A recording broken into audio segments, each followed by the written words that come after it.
Shalom, puji Tuhan kita dapat bersama-sama kembali di ibadah sekolah minggu GBI Shalom. Sebelumnya mari adik-adik kita pujikan Bapa, Aku Datang Padamu.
Kita berdoa.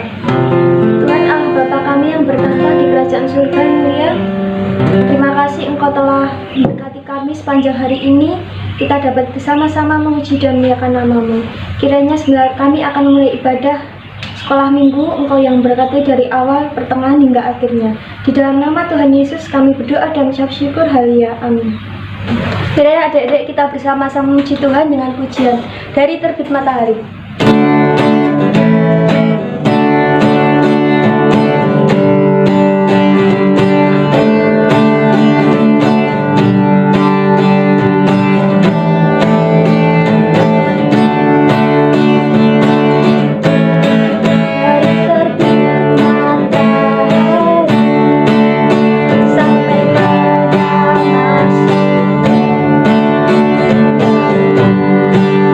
Nama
Tiba saatnya kita akan mendengarkan firman Tuhan. Mari adik-adik kita sebelumnya memuji Tuhan dengan pujian Allah Peduli.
Tuhan Allah Bapa kami yang bertata di kerajaan surga mulia, terima kasih atas berkat-Mu hari ini. Sebentar kami akan mendengarkan firman-Mu, biarlah firman-Mu menjadi kekuatan bagi kehidupan kami.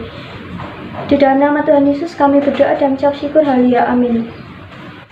Shalom adik-adik sekolah minggu, selamat bertemu lagi di hari minggu ini. Kita akan bersama-sama beribadah secara online dan kita akan mendengarkan firman Tuhan walaupun secara online, tapi kakak percaya bahwa Tuhan senantiasa ada bersama dengan kita dan firman-Nya akan senantiasa ada untuk menguatkan setiap kita. Nah, mari saat ini kita akan belajar firman Tuhan. Kita akan belajar tentang simbol atau tanda yang ada di dalam Alkitab. Nah, simbol itu apa? Mungkin adik-adik ada yang tahu. Ya, simbol itu adalah suatu tanda, tapi dia tidak tertulis, dia hanya berupa gambar. Nah, simbol atau tanda itu digunakan salah satunya adalah dalam bentuk seperti peraturan lalu lintas. Mungkin adik-adik tahu yang ada huruf P kemudian dicoret. Nah, itu berarti tandanya adalah tidak boleh parkir. Kemudian ada yang gambar lonceng atau klakson kemudian dicoret. Nah, itu juga tidak boleh membunyikan klakson.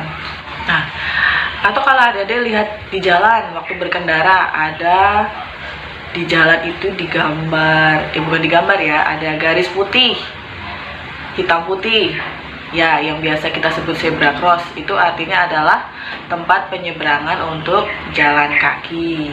Nah, yang sering kita temui kalau berkendara tentu saja lampu lalu lintas, ada merah, kuning, dan hijau. Merah artinya kita harus berhenti, kuning siap-siap, dan kemudian hijau adalah kita baru boleh berjalan. Nah, itu adalah salah satu beberapa contoh dari suatu simbol yang kita temui di dalam kehidupan kita sehari-hari. Nah, sekarang kita akan belajar tentang simbol yang ada di dalam Alkitab. Kalau adik-adik melihat salib, apa yang adik-adik ingat? Ya, itu adalah ketika Tuhan disalibkan, yaitu tentang kematian Tuhan Yesus yang menyelamatkan kita. Jika adik-adik melihat simbol palungan dan bintang, berarti itu kita akan teringat tentang hari lahirnya Tuhan Yesus. Satu lagi, kalau adik-adik melihat gambar merpati yang warnanya putih, itu burung yang merpati, berarti itu adalah simbol tentang Roh Kudus. Nah, sekarang kita akan mulai belajar tentang simbol-simbol yang ada di masa Paskah, yang memiliki arti tentang Paskah. Walaupun Paskah sudah lewat, tapi nggak apa-apa ya, kita akan belajar lagi. Yang kita pelajari saat ini adalah simbol-simbol binatang. Binatang apa saja yang ada di Alkitab yang berkaitan dengan Paskah. Simbol binatang yang paling sering disebut ketika masa Paskah adalah anak domba. Anak domba adalah simbol untuk Tuhan Yesus. Pada waktu Tuhan Yesus datang ke Sungai Yordan untuk dibaptis, di situ Yohanes Pembaptis berseru. Di dalam Yohanes 1 ayat 29b ya, kakak akan bacakan. Yohanes 1 ayat 29b. Lihatlah anak domba Allah yang menghapus dosa dunia. Dulu di antara bangsa Israel, kalau ada orang yang berbuat dosa, seekor domba yang tidak bercacat akan disembelih. Nah, domba itu mati ganti orang yang berdosa. Darahnya melindungi orang itu dari murka Allah. Kemudian, ketika masa di Perjanjian Baru, Tuhan Yesus datang, Tuhan Yesus mengorbankan dirinya. Tuhan mati menggantikan kita, orang-orang yang berdosa. Jadi sekarang jika kita melihat simbol anak domba, kita akan mengingat kasih Tuhan yang sudah menghapuskan dosa-dosa kita, yang sudah melindungi kita dari murka Allah. Kemudian itu tadi yang pertama, anak domba. Kemudian yang kedua adalah ayam jantan. Siapa yang tahu ayam jantan? Ya, kalau orang Jawa bilangnya jago ya. Nah, kenapa? Akan saya bacakan dulu untuk adik-adik ya, dari Lukas 22 ayat yang ke-33 sampai 34. Jawab Petrus, Tuhan, aku bersedia masuk penjara dan mati bersama-sama dengan engkau. Tetapi Yesus berkata, aku berkata kepadamu Petrus, hari ini ayam tidak akan berkokok sebelum engkau 3 kali menyangkal bahwa engkau mengenal aku. Nah, pada malam sebelum Tuhan ditangkap, Petrus dengan bersungguh-sungguh berkata bahwa Tuhan, saya tidak akan menyangkal engkau. Tapi Tuhan mengingatkan, kamu akan menyangkal sebanyak 3 kali, baru kemudian ayam akan berkokok. Tetapi kemudian apa yang dikatakan Tuhan sungguh-sungguh terjadi. Karena Petrus sangat ketakutan, ketika dia ditanya oleh orang-orang yang ada pada waktu Tuhan ditangkap, kamu muridnya? Tidak, saya tidak mengenal dia. Dia ditanya sampai sebanyak 3 kali, dan ketika selesai yang ketiga, ayam berkokok. Ketika itu Petrus baru sadar, oh iya, sudah diperingatkan oleh Tuhan. Ayam jantan sebagai penjaga yang menyadarkan kita akan dosa-dosa kita, sehingga kita bisa mengingat itu dan kita bisa bertobat dan kita bisa kembali ke jalan yang benar di dalam Tuhan. Nah, selain sebagai simbol penjaga untuk mengingatkan kita akan dosa-dosa kita, ayam jantan juga sebagai simbol bahwa ketika dia berkokok jika hari masih gelap, itu menunjukkan bahwa sebentar lagi akan pagi, matahari akan terbit, dan kita akan menikmati hari yang baru. Kalau kita melihat simbol ayam jantan, marilah kita mengingat akan firman Tuhan yang berkata supaya kita senantiasa berjaga-jagalah dan berdoalah supaya kamu jangan jatuh ke dalam pencobaan. Simbol yang ketiga adalah simbol induk ayam dan anak-anaknya. Simbol induk ayam berarti bahwa ada tempat perlindungan, tempat di mana kita bisa berlindung ketika ada binatang-binatang lain yang akan berusaha untuk memangsa anak-anak ayam. Ketika anak-anak ayam berada di dalam bahaya maut, maka dia akan berusaha untuk mencari perlindungan kepada induknya. Mereka akan berada di bawah induknya untuk melindungi diri mereka. Dan seekor induk pasti akan melindungi anak-anaknya dengan sayapnya. mereka akan ditutupi sehingga mereka bisa aman dari bahaya maut. Demikian pula dengan Tuhan Yesus, Dia begitu rindu untuk melindungi kita semua. Kita akan baca bersama-sama di dalam Matius 23 ayat yang ke-37. Saya akan bacakan untuk adik-adik. Matius 23 ayat yang ke-37. Yerusalem, Yerusalem, engkau yang membunuh nabi-nabi dan melempari dengan batu orang-orang yang diutus kepadamu. Berkali-kali aku rindu mengumpulkan anak-anakmu, sama seperti induk ayam mengumpulkan anak-anaknya di bawah sayapnya. Tetapi kamu tidak mau. Tuhan Yesus rindu kepada kita, untuk kita senantiasa mencari perlindungan kepadanya. Tuhan ingin kita, anak-anaknya ini, senantiasa mencari Dia, untuk hidup bersandar, untuk hidup meminta pertolongan kepada Tuhan, bukan meminta pertolongan kepada hal-hal yang lain. Mari saat ini kita sebagai anak-anak sekolah Minggu GBI Shalom, hari ini kita diingatkan Tuhan. Kita diingatkan tentang pengorbanannya di kayu salib. Kita diingatkan bahwa kita harus senantiasa berjaga-jaga dan berdoa supaya kita tidak jatuh dalam pencobaan. Dan kita juga diingatkan bahwa kita harus senantiasa meminta perlindungan dari Tuhan. Karena itu adik-adik, mari, karena hari ini kita sudah diingatkan dengan simbol-simbol yang ada di dalam Alkitab. Jika kita melihat hal-hal itu, mari kita mau ingat kepada Tuhan. Kita mau kembali kepada Tuhan. Kita mau senantiasa berdoa, berserah. Kita mau belajar firman Tuhan lebih lagi. Kita mau mendekatkan hidup kita lebih lagi kepada Tuhan. Biarlah senantiasa perlindungan penyertaan Tuhan senantiasa ada dalam kehidupan kita. Demikianlah firman Tuhan pada saat ini. Mari adik-adik, kita mau tetap taat. Kita mau tetap setia. Walaupun belum bisa beribadah bersama-sama, tapi nggak apa-apa ya. Kita mau tetap beribadah kepada Tuhan dalam setiap situasi yang ada. Hari saat ini kita berdoa, kita menyerahkan firman Tuhan. Kami mengucap syukur Tuhan untuk firman-Mu di saat ini Bapa, yang mengingatkan kami tentang segala kebaikan kasih yang Kau anugerahkan pada setiap kami. Mari Tuhan menolong setiap anak-anak sekolah minggu dimanapun mereka berada Tuhan. Lindungi mereka di dalam keluarga mereka, sekolah mereka, pergaulan mereka Tuhan. Kau menjagai di saat-saat ini Bapa, kesehatan, kekuatan mereka. Dan biarlah mereka boleh tetap senantiasa taat kepada Tuhan, beribadah kepada Tuhan. Mereka boleh tetap taat kepada orang tua mereka. Jagai hati dan pikiran mereka Tuhan. Berkati masing-masing keluarganya. Terima kasih Bapa di surga. Kami menyerahkan semua anak-anak sekolah Minggu GBI Shalom dalam tangan kuasa-Mu.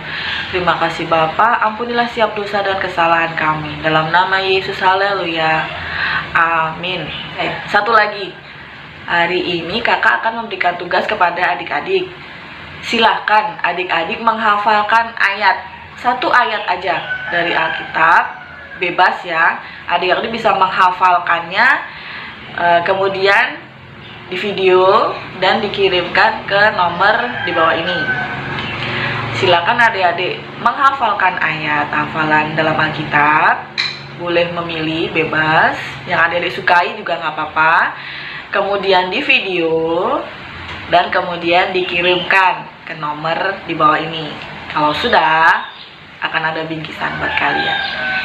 Itu ya. Terima kasih sudah mengikuti ibadah online pada hari ini. Tuhan memberkati adik-adik. Shalom. Adik-adik, kita sudah mendengarkan firman Tuhan. Biarlah firman itu menjadi kekuatan bagi kehidupan kami, bagi adik-adik sekalian. Sebentar kita akan mengakhiri acara pada hari ini. Mari adik-adik kita berdoa. Tuhan, Allah Bapa kami yang bertata di kerajaan surga, biarlah kami sudah mendengarkan firman Tuhan, Kau yang akan berkati kami sepanjang kehidupan kami. Biarlah setiap firman yang ada bisa menjadi penolong bagi kehidupan kami dan diterapkan bagi kehidupan kami sekalian. Ampunilah segala dosa dan kesalahan kami, di dalam nama Tuhan Yesus kami berdoa dan ucap syukur. Haleluya, amin.